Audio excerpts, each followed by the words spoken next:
อะไรกันวะทำงานไปกินเหล้ากินเบียร์ไปกับ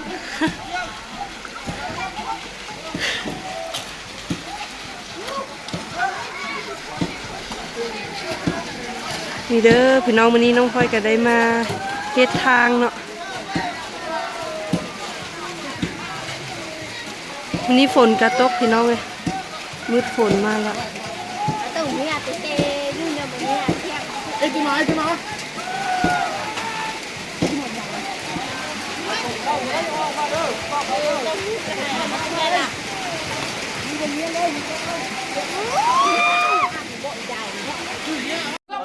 ี่จ้าสาวบ้านเขากำลังเข้ามาต้องกราบขอบพระคุณลุงคงที่ว่ามาช่วยชาวบ้านต้องกราบขอบพระคุณหลายๆเด้อชาวบ้านกะกำลังไหลเข้ามาเลยพี่น้อง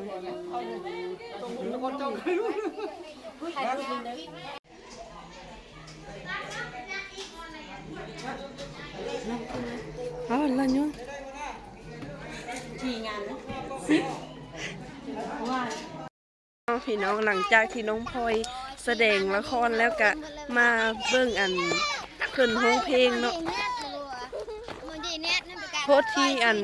ที่น้องพลอยไม่ได้ถ่ายตอนน้องพลอยเล่นละครพี่น้องเดี๋ยวจะมาเบื้องหลังเนาะ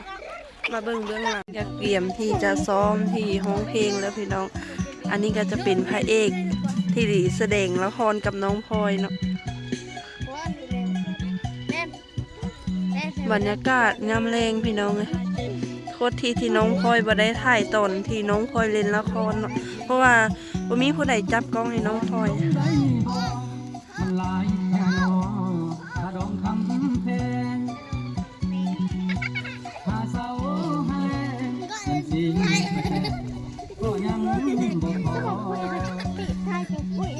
ให้น้องซอยอา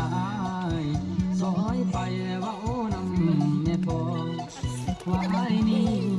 อยากไปพอนี่พี่น้องเด็กๆเพิ่นก็มาเบิ่งไอ้เพิ่นห้องเพลงเนาะ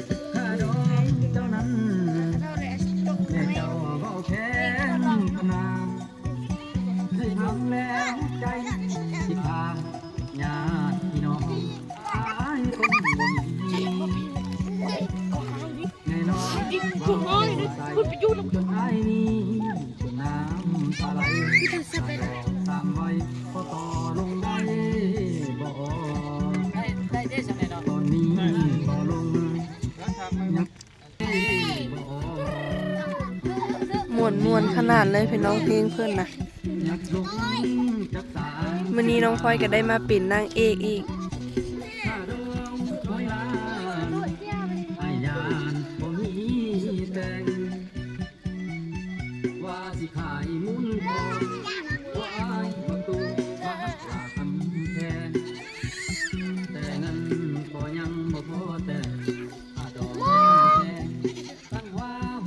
แล้วสมัยโมเนี่ย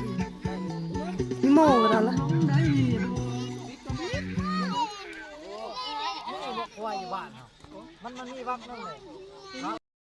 พี่น้องวันนี้ก็มาต่ออีกพี่น้องเพลงอันวันสาวแต่งงานเนาะน้องพลอยก็มาเป็นนางเอกนี่แหละเดี๋ยวก็รอติดตามน้องกันพี่น้องเดี๋ยวน้องพลอยก็สิอันให้อันผู้จับกล้องให้น้องพลอยเนาะอันนี้ก็ค่ำแล้วพี่น้องวันนี้น้องพลอยกลับมากินตำอีกนี่รีวิวให้เน่คือบุเจงวะเนี่ยมืดเนาะโอ้อันเขาแจ้งสำเร็จบุตรไตเฟสนี่พี่น้องเลย15ตัวได้เหรอวันนี้น้องพลอยก็ได้มากินตำอีกมากับน้องใหญ่นี่สบายดีเสียงน้อยพี่น้องจะส้มน้องคนน้อยแหละสบายเอาเริ่มเลยรีวิวรสชาติเลยนะตำหนิได้นะคะแซ่บมันว่าเกี่ยวมันเกี่ยวมันเจนนะเกิดไม่ค่าก็จะเต็มว่าเกิมลงคุ้ง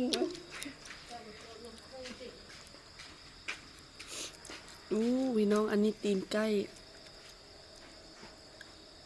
วันนี้น้องพลอยก็มาอุดหนุนต่ำนำเอ้ยจ้อยอีกพี่น้องเลย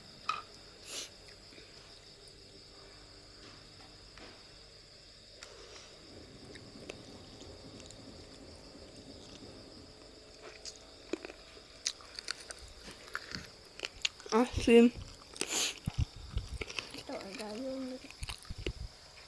ไฟไฟคงเลยนะ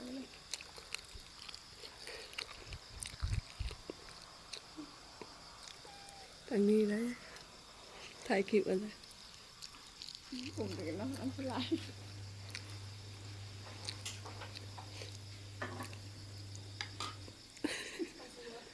เป็นยังไงเซฟบอ จะมันจะลองเกวสตั้งเป็นแค่ดูเลย มาถ่าย